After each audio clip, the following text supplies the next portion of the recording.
ஓசன்னா. அல்லேலூயா. இந்த நாளிலே தேவனுடைய மகிமையை நாம் காணும்படியாக, தேவனுடைய கிருபைகளை நாம் பெற்றுக் கொள்ளும்படியாக தேவன் நம்முடைய மத்தியில் அவர் இறங்கி வந்திருக்கிறார். கரங்களை தட்டி நாம் அவரை வரவேற்போம். ஆமென். கர்த்தர் நல்லவர், கர்த்தர் நல்லவர். விசேஷமாக இந்த நாள் குருத்தோலை ஞாயிறு ஆராதனை என்று சொல்லி எல்லா சபைகளிலுமே இன்றைக்கு இந்த ஆராதனை விசேஷமாக நடத்தப்படுகிறது. என்ன இதுல விசேஷம் என்று சொன்னால், நமக்காக அவர் கடைசி நாட்களில், கடைசி இந்த வாரம் முழுவதும் பரிசுத்த வாரம் என்று அனுசரிக்கப்படுகிறது. அதனாலதான் புனித வாரம், புனித வெள்ளி என்று வருகிறது. ஆகவேதான் இந்த வாரம் முழுவதுமே ஆண்டவர் நமக்காக அவர் வியாகுலப்பட தொடங்குகிறார். அவர் நமக்காக ரத்தம் சிந்த தொடங்குகிறார். நமக்காக அவர் பல சோதனைகளை அவர் தாங்குகிறார்.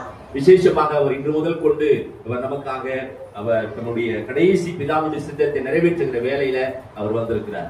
யோசித்து பாருங்க, இன்றைக்கு அநேக கடவுளை தேடி கொண்டிருக்கிற இந்த நாட்களில நமக்காக நம்மை கடவுள் தேடி வந்து இன்னைக்கு நமக்காக ரத்தம் சிந்தி நம்முடைய விடுதலை கொடுத்து இன்றைக்கு நாம எல்லாவற்றிற்கும் மேலாக ஆண்டவர் நம்மையே அவருடைய ராஜாக்களாக, ஆசாரியர்களாக, லேவியர்களாக ஆண்டவர் நம்மை தெரிந்து வைத்திருக்கிறார். அல்லேலூயா. கர்த்தருடைய நாமம் மகிமைப்படுவதாக. நம்ம எல்லாரும் நின்றபடியாகவே ஒரு வேத வசனத்தை வாசித்து நாம் உட்காருவோம். சகரியாவின் புஸ்தகம் 9ஆம் அதிகாரம், சகரியா 9:9 வாசிப்போம்.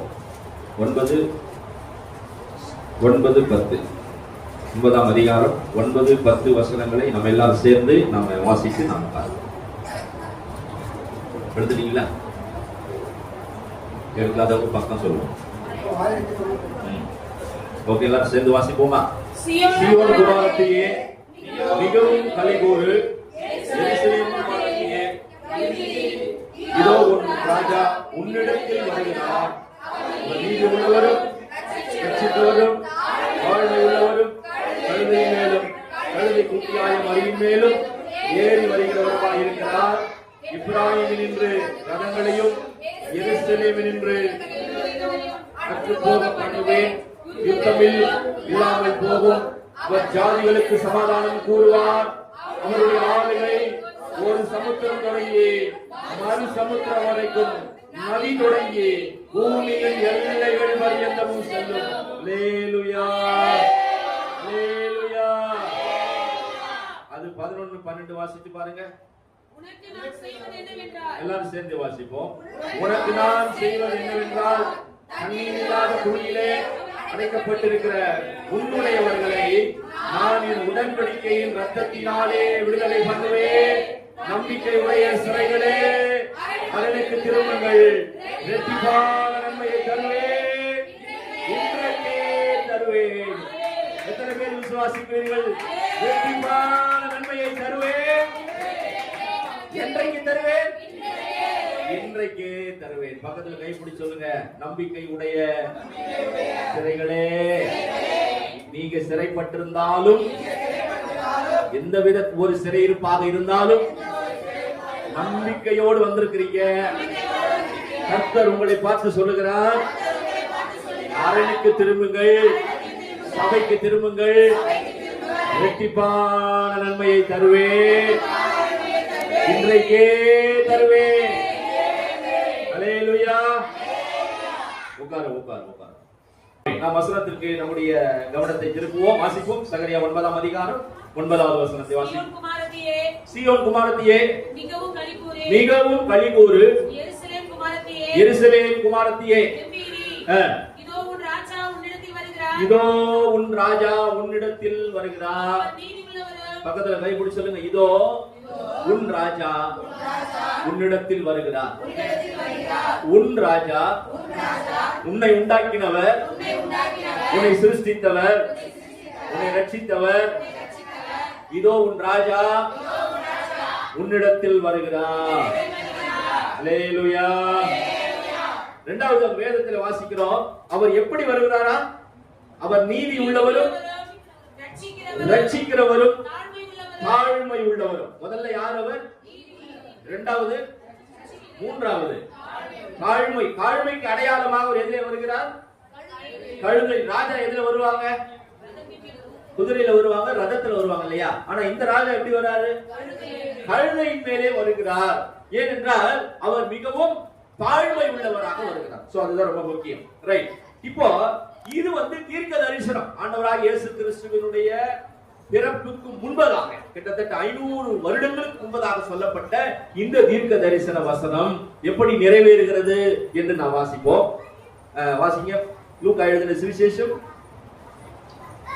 லூக்கா எழுதின சுவிசேஷம். நீங்க யோவானை கூட வாசிக்கலாம். 12:13 வாசிங்க. யோவான் 12:13 வாசிங்க. லூக்காலையும் நீங்க வாசிக்கலாம். எல்லா சுவிசேஷ புத்தகத்திலும் இருக்கிறது. குருத்தோலைகளை பிடித்துக் கொண்டு அவருக்கு எதிர்கொண்டு போகும்படி புறப்பட்டு, ஓசன்னா கர்த்தருடைய நாமத்தினாலே வருகிற இஸ்ரவேலின் ராஜா ஸ்தோத்திரிக்கப்பட்டவர் என்று ஆர்ப்பரித்தார்கள். அல்லாமலும் சீயோன் குமாரத்தியே பயப்படாதே,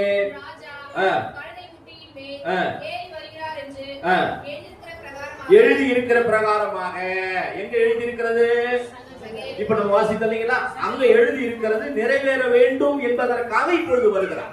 நீங்கள் இயேசுவினுடைய வாழ்க்கையில எல்லாமே ஏதோ தற்செயலாக நடந்தது என்று நாம நீங்க நினைக்கவே கூடாது. எல்லாம் ஏற்கனவே தீர்மானிக்கப்பட்டது, ஏற்கனவே தீர்க்க தரிசனமாக உரைக்கப்பட்டது. ஆகவே அதை நிறைவேற்றுவதற்காக இப்பொழுது ஆண்டவர் எருசலேமுக்குள்ளே வருகிறார். கடைசி 7 நாட்கள். நீங்கள் அதே இப்ப நீங்க வாசிச்சீங்க இல்லையா? யோவான்ல அந்த 12ஆம் அதிகாரத்துல வாசிக்கும் பொழுது அதுல முதல் வசனத்தை வாசிச்சு பாருங்க. பஸ்கா பண்டிகை வர 6 நாளைக்கு முன்னே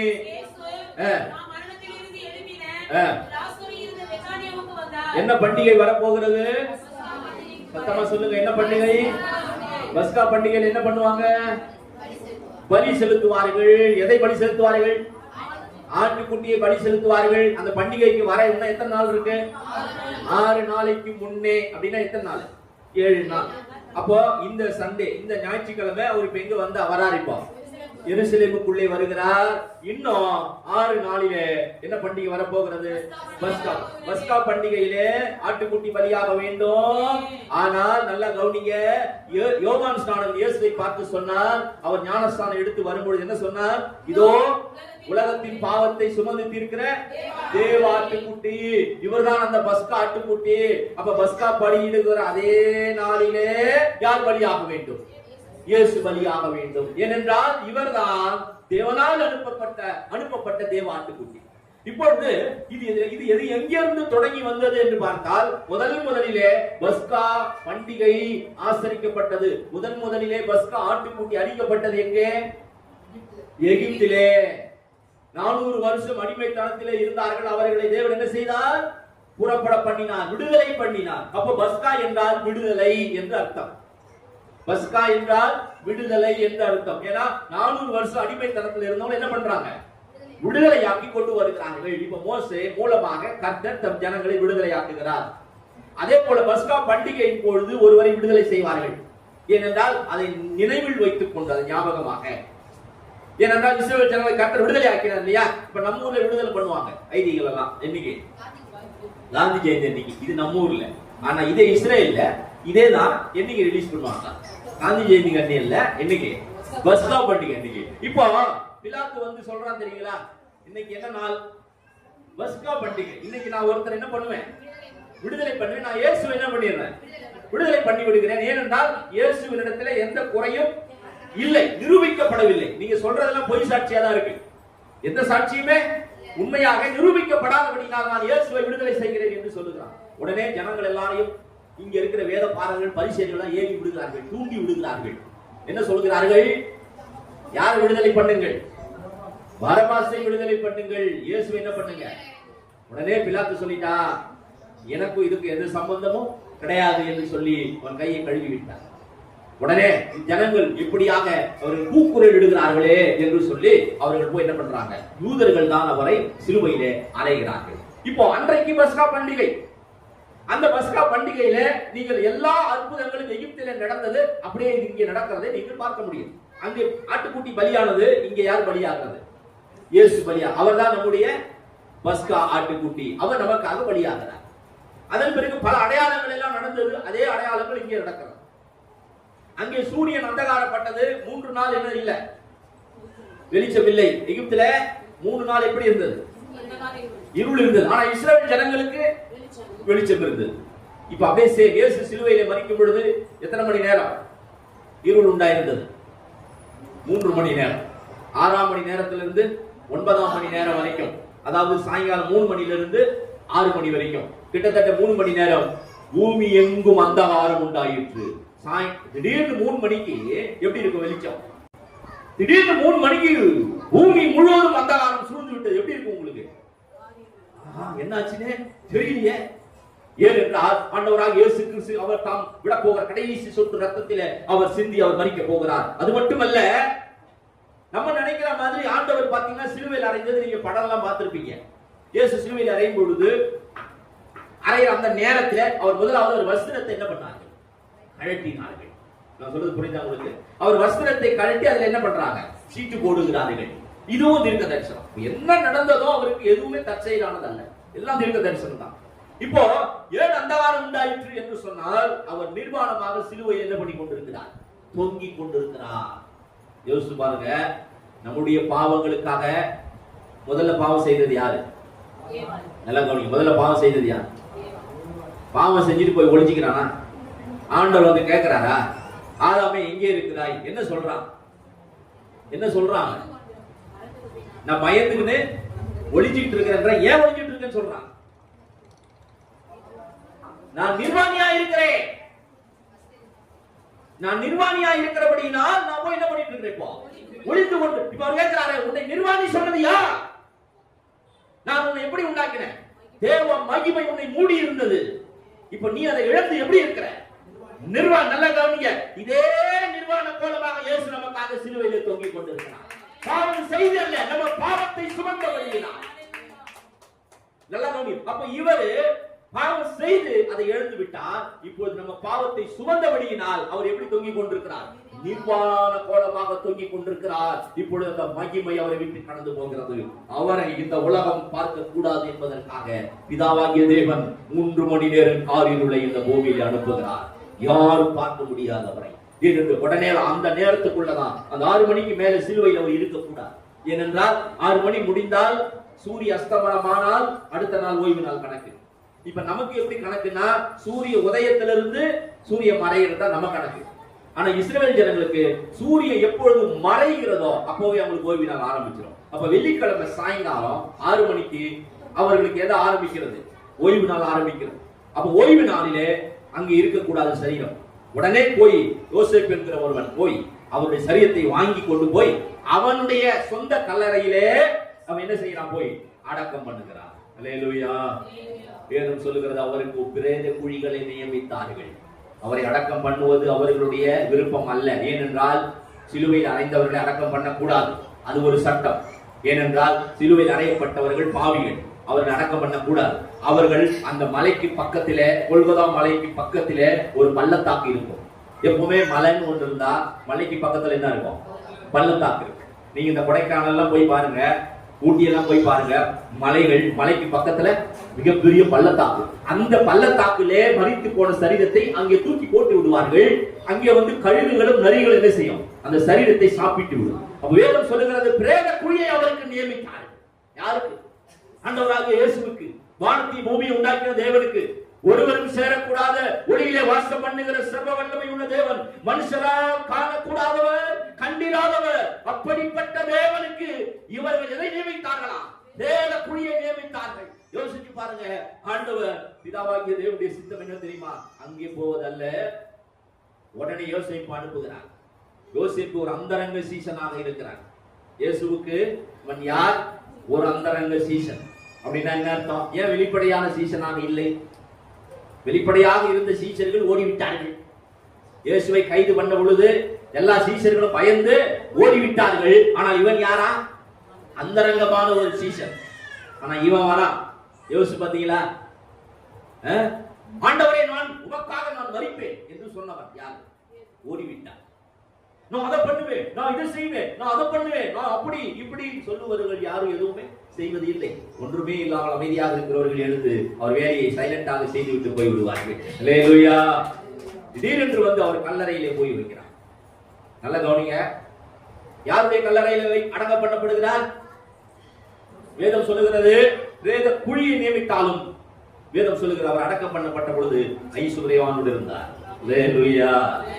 அவர் உயிர் போகிற அந்த நிலை வரைக்கும் தான் பிதாவும் அமைதியாக இருப்பார். ஏன்னா தேவ சித்தம் நிறைவேற்றி முடித்து விட்டார். இனிமே யார் என்ன செய்ய முடியாது, அவரை நெருங்க முடியாது. ஏன்? அவரை பார்க்க கூட முடியாது. அந்த காரிருள் மறைகிற அந்த நேரத்திலே அவன் போய் அவருடைய சரீரத்தை வாங்கி கொண்டு வந்து அதை அடக்கம் பண்ணி, யாருடைய கல்லறை அடக்கம் பண்ணுகிறான்? அவனுக்கு சொந்தமான கல்லறையில் அடக்கம் பண்ணுகிறான். கல்லறையில இருக்க வேண்டும். ஒவ்வொருத்தருக்கும் நமக்கு வீடு எவ்வளவு முக்கியமோ, இஸ்ரவேல் ஜனங்களை பொறுத்த வரைக்கும் வீடு முக்கியம் அல்ல. எது ரொம்ப முக்கியம்? அவங்களுக்கு கல்லறை தான் முக்கியம். அப்ப கல்லறைக்காக அவர்கள் உயிரோடு இருக்கும் பொழுதே போய் அவர்கள் லோன் போட்டு நம்ம வீடு வாங்குவோம், லோன் போட்டு வண்டி வாங்குவோம். ஆனா அவன் லோன் போட்டு எதை வாங்குவான்? கல்லறையை வாங்குவான். ஏன் என்று சொன்னால் அவன் எது ரொம்ப முக்கியம்? கல்லறை தான் ரொம்ப முக்கியம். ஏனால் அவர்களுடைய நம்பிக்கை என்ன? ஆண்டவர் வரும்பொழுது நாம் என்ன செய்வோம்? உயிர் தெழும்புவோம். இது எகிப்திலேயும் இந்த நம்பிக்கை உண்டு. நான் சொல்றது புரியுது உங்களுக்கு? எகிப்திலேயும் நம்பிக்கை உண்டு, ஆனா அது வேற மாதிரி. ஆனா இங்க ஆக மொத்தத்துல எல்லாருமே நிச்சயமாக நம்ம என்ன பண்ணுவோம்? ஆகவே எது ரொம்ப முக்கியம்? இந்த சரீரத்தை பாதுகாக்க வேண்டியது அவசியம். யோசித்து பாருங்க. அல்ல கவலைப்பட்டாரா? ஐயோ எனக்கு கல்லறை இல்லையே, நான் மறித்த பிறகு இங்கே இருப்பேன். யோசித்து பார்த்தீங்களா? இன்னைக்கு பாருங்க, கல்லறைக்கு இன்னைக்கும் அவர்கள் சந்தா கட்ட வேண்டும். மாதா கோயில் எல்லாம் தெரியுமா? கேள்விப்படுறீங்களா? அப்பதான் அவங்க கல்லறையில வைப்பாங்க. உங்க அம்மா பக்கத்துல உங்க அப்பா, மேல நம்ம கீழே டிராயர் ஓபன் பண்ணா எப்படி வரும்? பாத்துறீங்களா? டேபிள்ல டிராயர் இருக்கும் பாத்தீங்களா? முதல் டிராயர்ல அப்பா, கீழே அடுத்த டிராயர் அம்மா, அதுக்கு கீழே டிராயர்ல தாத்தா, மேல நீ, நாளைக்கு உன் புள்ள. இப்பவே சந்தா கட்டிடணும். எப்படி கரெக்டா கட்டுறான் நம்மால். ஏன்னா நாங்க செத்த பிறகு எப்படி இருக்கணுமா? ஒன்றாக. உயிரோடு இருக்கும்போது எப்படி தெரியுமா இருப்பான்? இவங்க எங்கேயோ இருப்பாங்க, அவன் எங்கேயோ இருப்பான், என்னன்னு கூட கேட்க மாட்டான், கண்டுக்க மாட்டான். ஆனா செத்த பிறகு எப்படி இருக்கணுமா? ஏன்னா அங்க இடம் இல்ல தனித்தனியா புதைக்கிறதுக்கு. இதெல்லாம் நான் நேர்ல பார்த்திருக்கிற. போய் அந்த டிராயரை ஓபன் பண்ணுவோம். கட்டும் பொழுதே எத்தனை பேர் குடும்பத்துல? 5 பேரா? 5 டிராயர் வச்சு தான் கட்டுவான். இப்படி ஓபன் பண்ணா வந்துடும். அப்படியே வச்சுட்டு உள்ள அனுப்பிச்சிடுறது. யோசிச்சு பாருங்க. ஆகவே ரொம்ப ரொம்ப முக்கியமானது கல்லறை சிறுவர் ஜனங்களுக்கு. இப்ப யோசேப்பு அவன் சொந்த கல்லறையை இவருக்கு கொடுத்துட்டான். யாருக்கு கொடுத்துட்டான்? சரி, அவன் என்ன பண்ணுவான் அப்புறம்? யோசிச்சு பாருங்க. அவன் கல்லறையை கொடுத்துட்டா அவனுக்கு, அவன் குடும்பத்துக்கு வேணும்ல அந்த கல்லறை. அப்ப அவன் என்ன பண்ணுவான்? இன்னொரு கல்லறை வாங்குவானோ? ஆக்சுவலி கல்லறைன்றது நம்ம பண்றது இல்ல, நம்ம பண்றது கல்லறையே கிடையாது. அது மண்ணறை, கல்லறை இல்லை. கல்லறைன்னா ஒரு கல்லு, ஒரு மலை மாதிரி இருக்கும். அந்த மலையை வாங்கின விலை கொடுத்து, மலையை வாங்கணுமா? அந்த மலையை விலை கொடுத்து வாங்கி அந்த மலையை கொடாயணும். அந்த மலையை கொடைஞ்சி உள்ள ஒரு ரூம் செட் பண்ணணும், படுக்க வைக்க ஒரு பாக்ஸ் உள்ள போகணும். திரும்பவும் அந்த கல்லை வச்சு மூடணும். நான் சொல்றது புரியுதா உங்களுக்கு? நம்ம அப்படி இல்லை. 2 ஹவர்ல குழியை தோண்டி மண்ணிலிருந்து வந்தாய், மண்ணுக்கு போ அப்படின்னு சொல்லி ஆள் ஒரு குடி மண்ணை போடுறான். போய் சொல்ல, எங்க இருந்து வந்து அங்கேயே போ அப்படின்னு சொல்லி மூடிட்டு வந்துடுறோமா இல்லையா? அங்கெல்லாம் அந்த மாதிரி பண்ணக்கூடாது. கல்லுக்குள்ளவே வைத்து அவர்களை பாதுகாப்பு. ஆனா இவன் எப்படி அதை கொடுத்தான்? இப்ப இவனுக்கு என்ன பண்ணுவான்? அப்போ ஒரு ஊழியர் யோசிச்சு பாருங்க. அவர் வந்து எந்த அளவுக்கு வேதத்தை தியானித்து ஆண்டவர் ருசித்து பார்த்திருந்தால் எழுதியிருப்பார். அவன் சனிக்கிழமை, சனி ஞாயிறு விடுமுறை தானே 2 நாட்கள். சோ அந்த 2 நாள் என்ன செஞ்சிருக்கிறானா, அந்த 2 நாள் மட்டும் ஆண்டவருக்கு வாடகைக்கு விட்டுருந்தாங்க. அந்த 2 நாள், ஏன்னா 3ஆவது நாள் காலி பண்ணிட்டு போயிட போறாங்க. அதுக்கு பிறகு அவங்க தானே சொந்தமாகும் போது. இதுல இருந்து ஒரு உண்மை நீங்கள் புரிந்து கொள்ள வேண்டும்.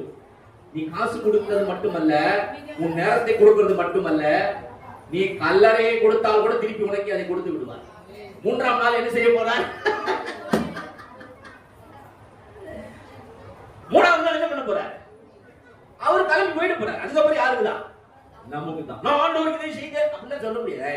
சும்மா 3 நாள் வச்சுட்டு கொடுத்துட்டேன், இது போய் பெருசா பேசுறேன். அப்ப யோசிச்சு பாருங்க. சும்மா 2 நாள் வீக்கெண்டுக்காக அவர் அதை கொடுத்துருந்தார். வீக்கெண்டு லீவ் இல்லையா, அது 2 நாள் அவர்கிட்ட கொடுத்து வச்சிருந்தான். அப்ப யோசிச்சு பாருங்க. ஏன் தெரியுமா?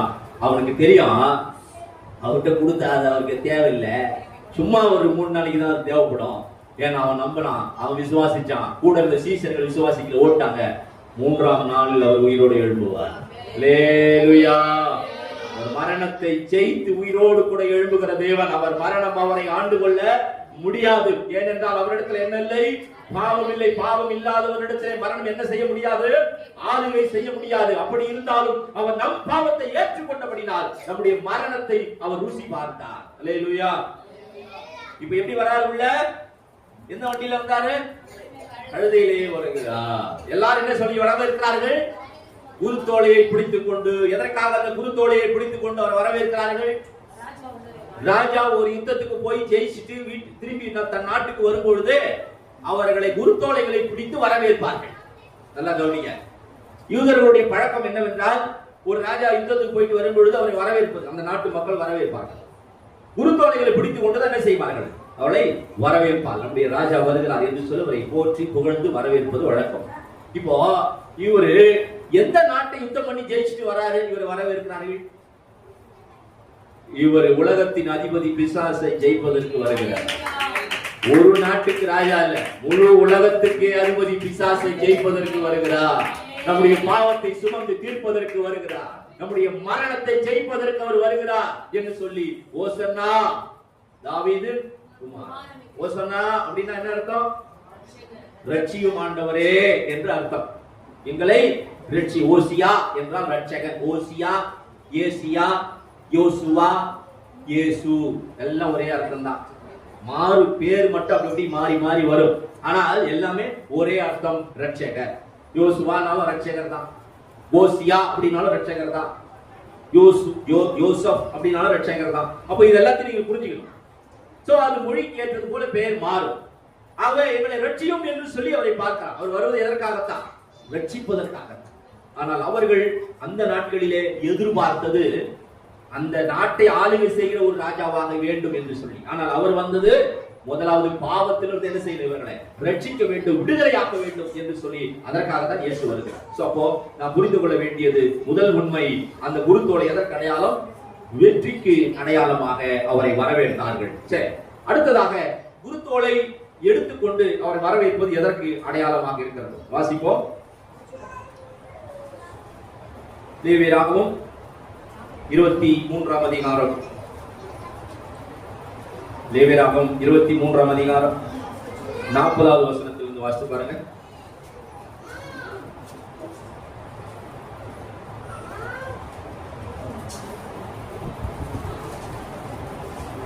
லேவியராகமம் எங்க இருக்குன்னு யோசிக்கிறீங்களா? யாத்திராகமம் பக்கத்துல 23:40. 40 இல்லையா? முதல் நாளிலே அலங்காரமான விருட்சங்களின் கனிகளையும் பேரிச்ச ஓலை இருக்கிறது. அதுதான் குருத்தோலை. நீங்க புரிந்து கொள்ள வேண்டியது என்னவென்றால், குருத்தோலைனா என்ன? என்ன ஓலை அது? பாம் ட்ரீ அப்படின்னா பனை மரம். நம்ம ஊர்ல பனை மரம். பனை மரம் நம்ம ஊர்ல மட்டும்தான். பட் அங்க உள்ளது என்னது? பேரிச்சை மரம். அதுதான் பாம் ட்ரீ. அதாவது அங்கு உள்ளது. அதை நீங்க புரிந்து கொள்ளணும். அந்த இலைகளையும் கொண்டு வந்து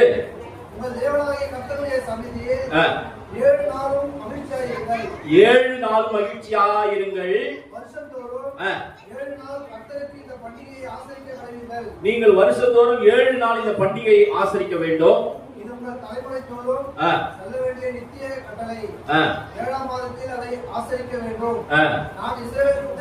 நான் இஸ்ரவேல் புத்திரரை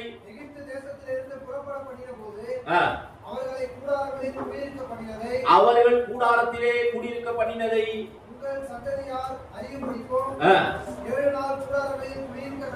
இந்த 7 நாளும் நீங்கள் கூடாரத்திலே குடியிருக்க வேண்டும். அதாவது நீங்க என்ன சொல்ல வர்றாருன்னா, மொத்தம் 7 பண்டிகை இருக்கிறது இஸ்ரவேல் ஜனங்கள். அதுல கடைசி பண்டிகை தான் இந்த கூடார பண்டிகை. இந்த கூடார பண்டிகை எதிலே செய்ய வேண்டும் என்றால் இந்த ஓலையில தான். இந்த குருத்தோலை நம்ம சொல்றோம் இல்லையா, அவங்களுக்கு அந்த பேரிச்ச ஓலை. இதுலதான் அவர்கள் கூடாரத்தை போட்டு அங்கே 7 நாள் தங்க வேண்டும். இது எதற்கு என்று சொன்னால், கூடார பண்டிகை நினைவு கூறுவது. இதுதான் கடைசி பண்டிகை. இந்த கூடார பண்டிகை ஏன் நினைவு கூற வேண்டும் என்று சொன்னால், இஸ்ரவேல் ஜனங்கள் எகிப்திலிருந்து வந்த பொழுது வனாந்தரத்திலே அவர்கள் குடியிருந்த பொழுது இந்த கூடாரத்திலே தான் என்ன பண்ணாங்க? குடியிருந்தார்கள். இதை ஏன் உங்கள் சந்ததி மறக்க கூடாது, இதை நினைவில் வைத்து இதை நீங்கள் செய்ய வேண்டும் என்று சொல்லுகிறார் என்றால், கடைசி பண்டிகை நிச்சயமாக நாம் அவரோடு கூட வாழப்போகிற பண்டிகை தான் அந்த கூடார பண்டிகை. இப்ப பஸ்கா பண்டிகை தொடங்கி இந்த 7 நாள்ல என்ன நடக்கிறதுன்னு சொன்னால், முதல் பண்டிகை என்னது? பஸ்கா பண்டிகை தொடங்கி கூடார பண்டிகை வரைக்கும் அந்த 7 பண்டிகையும் இந்த 7 நாட்களில் நிறைவேற்றி முடிக்கிறார். எழுத்தின்படி பண்டிகை இஸ்ரவேலர்கள் ஆசைக்கிறார்கள், ஆனால் ஆவிக்கேற்ற பிரகாரம் ஆண்டவராகிய இயேசு அதை எப்படி நிறைவேற்றுகிறார் என்று அங்கே நாம சொல்லப்படுகிறது. அப்ப இந்த குருத்தோலை எடுத்துக்கொண்டு வரும்பொழுது என்ன சொல்லப்படுகிறது? நிலையான நகரம் நமக்கு இங்கே இல்லை, இனி வரப்போகிறதையே நாம் நாடுகிறோம். ஆண்டவராகிய இயேசு சொன்னார், நான் போய் ஒரு ஸ்தலத்தை ஆயத்தம் பண்ணின பின்பு நான் வந்து என்ன செய்வேன், உங்களை என்னோடு கூட சேர்த்துக் கொள்வேன். ஆகவே வனாந்தரத்தில் இஸ்ரவேல் ஜனங்கள் வாழ்ந்தார்களே, அப்படிப்பட்ட ஒரு வாழ்க்கை தான் இந்த பூமியில நாம் வாழப் போகிறோம். நாம் இருக்கிற காலம் மிக கொஞ்ச காலம். இங்கே இருக்கிற அந்த நேரத்திலே நீங்கள் மறந்துவிடக் கூடாது. நீங்கள் கூடாரத்திலே கூடி இருந்து ஒரு வாரம் நீங்கள் அதை நினைவு கூற வேண்டும். ஏனென்றால் நம்முடைய முற்பிதாக்கள் ஆபிரகாம் மிகப்பெரிய கோடீஸ்வரன், அவன் வைத்திருந்த ஆடு மாடு எல்லாம் பூமி என்ன செய்ய முடியலையா, தாங்க முடியாத ஒரு ஆசீர்வாதம் இருந்தது. அவன் எதிலே குடியிருந்தான்? சத்தமா சொல்லுங்களேன். கூடாரத்திலே. ஈசாக்கு எதிலே குடியிருந்தான்?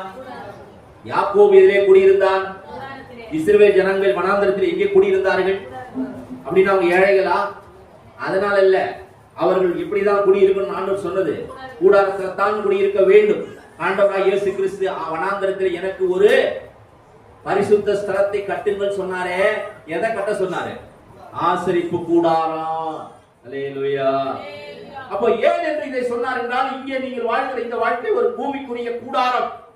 வேதம் சொல்லுகிறது இது நிலையில்லாதது. ஆக நிலையில்லாத இதன் மேலே நம்முடைய இருதயத்தை வைக்காதபடிக்கு நிலையான ஒன்றை தேவன் நமக்காக ஆயத்தப்படுத்தி கொண்டிருக்கிறார். நீங்கள் மனதை எங்கே வைக்க வேண்டும்? அதனால ஆண்டவர் சொன்னாரு, பொக்கிஷத்தை எங்க சேர்த்து வைங்க? பரலோகத்துல சேர்த்து வைங்க. அப்பதான் உங்க இருதயம் எங்க இருக்கும்? பரலோகத்துல இருக்கும். நீங்க இங்கே சேர்த்துட்டு இந்த இருதயத்தை பரலோகத்துக்கு போனா அது என்ன பண்ணாது? போகாது. ஆகவே எங்க சேர்த்து வையுங்கள்? பரலோகத்திலே. அப்பொழுது உங்கள் இருதயம் எங்க இருக்கும்? ஆனா ஜனங்கள் அவர் என்ன எதிர்பார்த்தார்கள்? இங்கே நமக்கு என்ன செய்வார்? அவர் ஒரு கூடாரத்தை நமக்கு கொடுப்பார். அதனாலதான் மோசே எலியாவும் ஒளிவமலையில தரிசனமான பொழுது அங்கே சொல்றாரு, ஒரு பெரிய மாளிகை கட்டுவேன் என்று பேதுரு சொல்லவில்லை. என்ன சொல்றாரு? ஆண்டவரே, உமக்கு ஒரு கூடாரமோ, மோசேக்கு ஒரு கூடாரமோ, எலியாவுக்கு ஒரு, இங்கவே நம்ம இருந்துடலாம். நாங்களும் ஒரு கூடாரத்தை போட்டுடுறோம், இங்கவே நம்ம என்ன பண்ணலாம் இருக்கலாம். அப்ப கூட பாருங்க, நான் ஒரு பெரிய மாளிகை கட்டுறேன்னு சொல்லல. என்ன சொல்றான்? கூடாரம். ஏனென்றால் அவனுக்கு நல்லா தெரியும் இந்த பூமிக்குரிய வாழ்க்கை என்னது, எப்படி வாழ போகிறோம்? கூடாரத்துலதான். ஆனா நிறைய பேருக்கு அதுல சந்தோஷம் இல்லை. ஏன் சொல்லுங்க? என் வீடு நான் இப்படி இருக்கு, எந்த சின்னதா இருக்கு, எந்த வீடே இல்லையே. சில பேர் என்ன இன்னும் வாடகையில் இருக்குன்னு. ஆனா யோசிச்சு பாருங்க, நீங்க ஒரு வாடகை வீட்டுல இருக்கீங்க, இல்ல ரொம்ப ஒரு கூடாரத்துல இருக்கீங்க, ரொம்ப ரொம்ப சிம்பிளான ஒரு இடம் வீட்டுல இருக்கிறீங்க, ரொம்ப நெருக்கமான ஒரு வீட்டுல இருக்கிறீங்க, எளிமையான ஒரு வீடு. ஆனா நீங்க உங்களுக்கு பக்கத்துல பெரிய ஒரு மாளிகை கட்டிக்கிட்டு இருக்கு. உங்களுக்காக தான் அந்த மாளிகையை கட்டிட்டு இருக்கிறீங்க. இப்போ நீங்க அதை பார்க்கும் பொழுது சந்தோஷப்படுவீங்களா இல்ல துக்கப்படுவீங்களா? சொல்லுங்க. கவலைப்படுவீங்களா? ஐயோ என் வீடு ரொம்ப சின்னதா இருக்கு, நெருக்கமா இருக்கே சொல்லி கவலைப்படுவீங்களா? இல்ல அதை பார்த்து சந்தோஷப்படுவீங்களா? சந்தோஷப்படுவோம். ஏன்? ஏன்னா இங்க வந்து இருக்க போறோம். கொஞ்ச நாள் கட்டிய தொடங்கியாச்சு, முடிய போகுது வேலை, இன்னும் கொஞ்ச நாள் தான். அதனால அதை பார்த்து என்ன பண்ணுவீங்க? இங்க இருக்கிற இடம் பொழுது. அது போலதான் நீ எதை பார்க்கணும்? ஆண்டவர் எனக்காக ஒரு இடத்தை ஆயத்தப்படுத்தி கொண்டிருக்கிறார். எத்தனை பேர் விசுவாசிக்கிறீங்க? அது மகிமையான ஒரு ஸ்தலம் எனக்காக தேவன் ஆயத்தப்படுத்துகிறார். ஆகவே நான் இங்க இருக்கும் பொழுது எத்தனை விதமான குறைகள் இருக்கு, எதிர் நான் சந்தோஷமாய் இருப்பேன். எனக்கு வேண்டியது எல்லாவற்றையும் என் ஆண்டவர் ஆயத்தப்படுத்தி கொண்டிருக்கிறார். அல்லேலூயா. ஒரு வாரம் இந்த பண்டிகையை நீங்கள் ஆசரிக்க வேண்டும் என்று சொன்னார். அப்ப முதல் பண்டிகை என்ன? பஸ்கா பண்டிகை. இரண்டாவது பண்டிகை புளிப்பில்லாத அப்ப பண்டிகை. அது என்ன புளிப்பில்லாத அப்ப பண்டிகை? இயேசு பஸ்கா நமக்காக அடிக்கப்பட்டார். அவர் 3ஆம் நாள் உயிர்த்து இருந்தார் இல்லையா? அப்ப அவரிடத்துல என்ன இல்ல? பாவம் இல்லை. அதான் புளிப்பில்லாத அப்ப பண்டிகை. புளிப்புனா என்ன? நமக்குள்ள இருக்கக்கூடிய துர்குணம், பொல்லாப்பு, உலக காரியங்கள் எல்லாமே எதுவுமே இருக்கவே கூடாது. அதான் புளிப்பு. சோ இயேசு கிட்ட அது இருந்துதா? இல்ல. அதனாலதான் ஒரு புளிப்பில்லாத அப்ப பண்டிகை. அடுத்து 3ஆவது பண்டிகை என்ன? 3ஆவது பண்டிகை முதல் பலன்களை சேர்ப்பின் பண்டிகை. அது பேர் அறுப்பின் பண்டிகை, இல்லாவிட்டால் சேர்ப்பின் பண்டிகை. அது எத்தனை நாள் கொண்டாடுவாங்க? எல்லாம் மறந்துட்டீங்க. தேவிதா 23 வீட்டுல போய் வாசிங்க. 7 வாரங்கள். எத்தனை நாள்? எத்தனை நாள்? 49 நாள் அதை கொண்டாட வேண்டும். 50ஆம் நாள் என்ன? அது நமக்கு. அவங்களுக்கு என்ன? இப்ப கவனிக்கணும். இப்போ சேர்ப்பின் பண்டிகை அடுத்தது 50ஆம் நாள் நமக்கு. அதுதான் மொத்தம் 7 வாரம் கொண்டாடுவாங்க. அடுத்த பண்டிகை என்னது? இயற்கால பண்டிகை. இப்ப என்ன பண்டிகைக்கு நாம காத்துட்டு இருக்கிறோம்? இந்த 4 பண்டிகை முடிஞ்சிருச்சு. பஸ்கா பண்டிகை முடிஞ்சிருச்சா? இயேசு பலி ஆயிட்டார். புளிப்பில்லாத அப்ப பண்டிகை முடிஞ்சிருச்சு. சேர்ப்பின் பண்டிகையோ அறுப்பின் பண்டிகையோ முதற் பழங்களை சேர்க்கிற பெந்தெகோஸ்தே பண்டிகை முடிஞ்சிருச்சா? பெந்தெகோஸ்தே பண்டிகை என்னது? பரிசுத்த ஆவியானவர் நமக்காக வந்தது. இப்ப அடுத்த பண்டிகை என்ன? இயற்கால பண்டிகை. இப்போ 4 பண்டிகை முடிஞ்சிருச்சு. அடுத்த பண்டிகை நடக்க போகுது. என்ன பண்டிகை? சத்தமா சொல்லுங்க. எக்கால பண்டிகை. எக்காலம் ஊதும் பொழுது என்ன நடக்கும்? சத்தமா சொல்ல மாட்டீங்களே. எக்காலம் ஊதும் பொழுது என்ன நடக்கும்? இயேசு வருவார். இயேசு வரும் பொழுது என்ன நடக்கும்? உயிரோடு இருக்கிறவர்கள் எடுத்துக் கொள்ளப்படுவார்கள், மரித்து இருக்கிறவர்கள். இப்ப அடுத்த பண்டிகை என்ன பண்டிகை? இயற்கால பண்டிகை. எந்த பண்டிகைக்கு நாம் ஆயத்தமாகணும்? இயற்கால பண்டிகை. அல்லேலூயா. சத்தமா சொல்ல மாட்டீங்களே. என்ன பண்டிகைக்கு ஆயத்தமாகணும்? என்ன பண்டிகை? அல்லேலூயா. அடுத்ததுதான் பாவ நிவர்த்தியின் நாள். அது ஒரு பண்டிகை. அது எதுக்காக அப்படின்னு சொன்னா, இயேசு வந்த பிறகு நம்ம போயிடுவோம். நம்ம போயிட்ட பிறகு யாரு மனம் திரும்புவாங்க? இஸ்ரவேல் ஜனங்கள். அவர்களுடைய பாவம் மன்னிக்கப்படும். அதுதான் பாவ நிவர்த்தி நாள். கடைசி பண்டிகை என்னது? கூடார பண்டிகை. அதுதான் நம்ம இப்ப வாசிச்சோம். அப்ப குருத்தோலையை பிடித்துக் கொண்டு வரவேற்பது எதற்கான அடையாளம் தெரியுமா? அவர் நம்மோடு கூட வாசம் பண்ண வருகிறார். கூடார பண்டிகை என்ன? இதான் கூடாரா. இதுதான் என்னது? கூடாரா. எங்க வராரிப்பா? அந்த வார்த்தை மாம்சமாகி திருவையினாலும் சத்தியத்தினாலும் நிறைந்தவராய் நமக்குள்ளே வாசம் பண்ண வருகிறார். உன் ராஜா உன்னிடத்திலே வருகிறார். சீயோன் குமாரத்திலே கம்பீரித்து பாடு. உன் ராஜா உன்னிடத்தில் வருகிறார். எதற்காக வராரு? எனக்குள்ளே வந்து வாசம் பண்ணி வருகிறார். அல்லேலூயா. எத்தனை பேர் உண்மையாவே சந்தோஷமா இருக்கு? எருசலேமுக்கு உள்ள வராரு. ஓகே, நாங்க ஏன் அதுக்கு சந்தோஷம் பண்ணோம் அப்படின்னு நினைக்கலாம். அப்படிதானே? எருசலேம் உள்ள வராரு. சரி, நான் யாரு சந்தோஷப்படணும்? நீங்க தான் யாரு?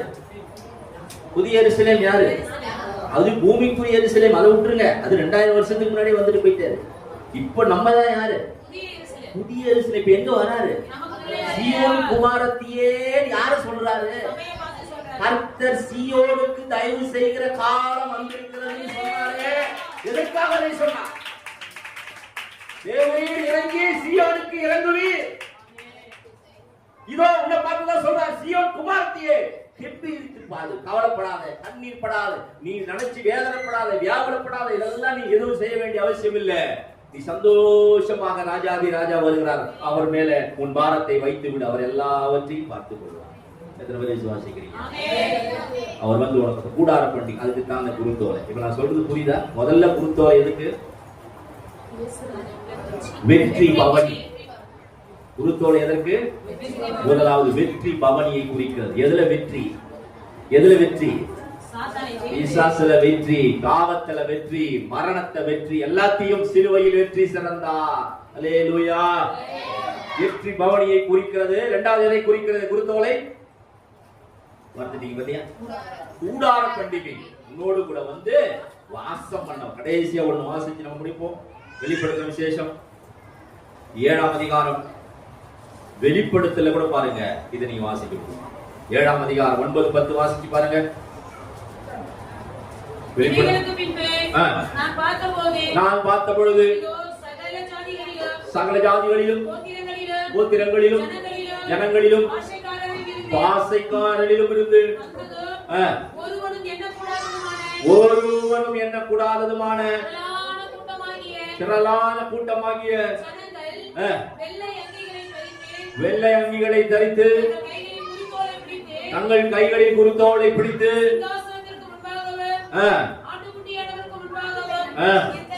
நிற்க கண்டேன்.